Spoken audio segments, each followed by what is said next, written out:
तर प्रत्येकाच्या जन्मासोबत कर्म हे आलेलंच आहे.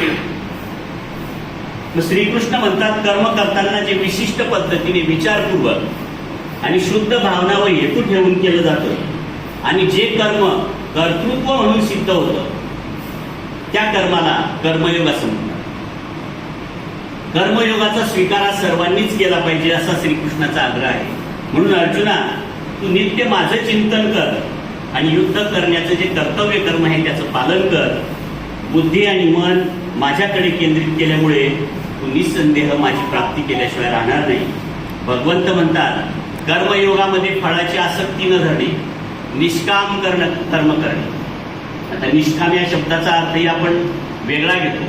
30 दिवस काम केलं आणि पगार घेऊ नये असं नाही. महिनाभर आपण काम करतो, आपला पगार आपल्याला घ्यायलाच पाहिजे असं अव्यवहार्य भगवंतांनी सांगितलं नाही. कारण तसं जर प्रत्येकाने ठरवलं तर या जगाची गाडी चालणार नाही. म्हणून ते आपल्या संसारासाठी, प्रपंचासाठी ज्या गोष्टी आपल्याला कराव्याच लागणार आहे. पण कोणतेही कर्म केलेलं असताना ते मी केलेलं आहे असं अहंकाराने म्हणू नये आणि समर्पणाची भावना त्या कर्मामध्ये असली पाहिजे. म्हणजे त्यात कुठेतरी दुसऱ्याचं कल्याण, दुसऱ्याचं हित असं त्या ठिकाणी असलं पाहिजे. आणि पुढे उदासीनता. उदासीनता म्हणजे काय, तर आपल्या जीवनामध्ये यश आलं असेल, अपयश आलं असेल तरी सुद्धा आपण त्याकडे समदृष्टीने बघितलं पाहिजे. आणि कुठलंही कर्म करताना शुद्ध अंतःकरणाने ते जर केलं, या सर्व घटकांचा एकत्रितपणे विचार करून जर आपण कर्म केलं तर त्याला कर्मयोग असं म्हणतात असं भगवान श्रीकृष्ण गीतेमध्ये सांगतात. कोणतेही कर्म करताना आसक्ती, अहंता, ममता यांचा त्याग केला तर ते शुद्ध कर्म होतं. आणि शुद्ध कर्म म्हणजेच त्याला कर्मयोग असं म्हणतो. जनसेवा हीच खरी ईश्वर सेवा, हाच खरा कर्मयोग आहे. संत एकनाथांचं जर उदाहरण घेतलं आपण तर श्राद्धासाठी केलेलं अन्न त्यांनी अस्पृश्यांना दिलं, तहानेल्या गाढवाला गंगेचं पाणी दिलं. हे फार मोठं कर्म आहे, तो कर्मयोगच आहे. फार काय लांब जाता आपल्या घरातलं उदाहरण घ्या. आपल्या घरातली माऊली, आई असेल, बहीण असेल, पत्नी असेल, आपल्या सर्वांसाठी स्वयंपाक करते, सर्वांना तृप्त करते आणि नंतर जेवण करते. हा सुद्धा त्या आपल्या जीवनातला कर्मयोगच आहे. कारण अगोदर दुसऱ्यांचा विचार आहे त्या ठिकाणी. आणि म्हणून हे सुद्धा एक मला असं वाटतं साध्या साध्या गोष्टी. तांदूळ निवडणे साधी क्रिया आहे, तर तांदूळ निवडण्यामध्ये किती गोष्टी आहेत. खडे बाजूला करणे. खडे का बाजूला करायचे, जो माणूस भात खाईल त्याला खडे लागू नये, हा हेतू चांगला आहे. स्वच्छता करणे, निवडणे या क्रिया त्यामध्ये आल्यामुळे, दुसऱ्याचा विचार केल्यामुळे साधी तांदूळ निवडणे ही क्रिया सुद्धा कर्मयोगाचा भाग होऊ शकते. केवळ तांदूळाची गोणी एका ठिकाणाहून दुसऱ्या ठिकाणी ठेवणे म्हणजे कर्मयोग होत नाही. तर अशा प्रकारे मला आता इथेच आठवते की आपला ज्येष्ठ नागरिक संघ या सभागृहाची निर्मिती हा सुद्धा कर्मयोग आहे. इथे कोणाचं काही वारसा आहे का?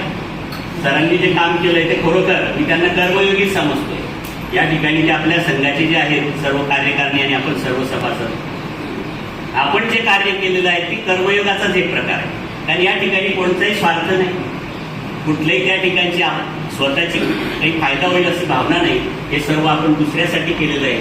आज आपण उद्या कोणीतरी या ठिकाणी येणार आहे, या वास्तूचा लाभ घेणार आहे, असा व्यापक विचार यामागे आहे. म्हणून ही सभागृहाची निर्मिती हा सुद्धा मला एक कर्मयोगाचाच प्रकार त्या ठिकाणी वाटतो. म्हणून ज्ञानेश्वर महाराज म्हणतात, तरी उचित कर्मे आघवी तुवा मज अर्पावी, परिचित्त वृत्ती व्यासावी आत्मरूपी. हे अर्जुना, उचित कर्माचे आचरण करून ती मला अर्पण कर आणि ते कर्म मी केले आहे याचा अभिमान धरू नकोस आणि युद्ध कर्तव्य कर्मासाठी सज्ज हो. आपण जी जीवनामध्ये दैनंदिन कर्म करत असतो, आपल्या जीवनामध्ये सुख आणि दुःख हे जोडून येतच असतं. कधी सुख आलं की लगेच दुःख सुद्धा येत असतं. तर याला कोणीही कारणीभूत नसतं. तर या सुख दुःखाला कारणीभूत असेल तर ते आपली कर्म असतात आणि म्हणून ते स्वतःच कर्म असतं. जर पाणी स्थिर असेल आणि त्यात प्रतिबिंब पडलेलं असेल तर ते स्थिर असतं. पाण्याची हालचाल झाली की प्रतिबिंब सुद्धा असतं. त्याप्रमाणे आपलं मन जर स्थिर असेल तर, आणि मन जर अस्थिर असेल तर आपल्या मनामध्ये वेगवेगळ्या प्रकारचे विचार येतात, विकल्प निर्माण होतात आणि अस्थिरता निर्माण होतात. आपली सर्व धावपळ कशासाठी प्रत्येकाची, तर आपल्याला शांतता मिळवायची ना. आपलं ध्येय आहे शांतता प्राप्ती, शांती प्राप्ती. परंतु जीवनभर काय करावी लागते, धावपळ. म्हणजे ध्येय काय आणि साधन काय अशी गंमत आहे आपल्या जीवनाची.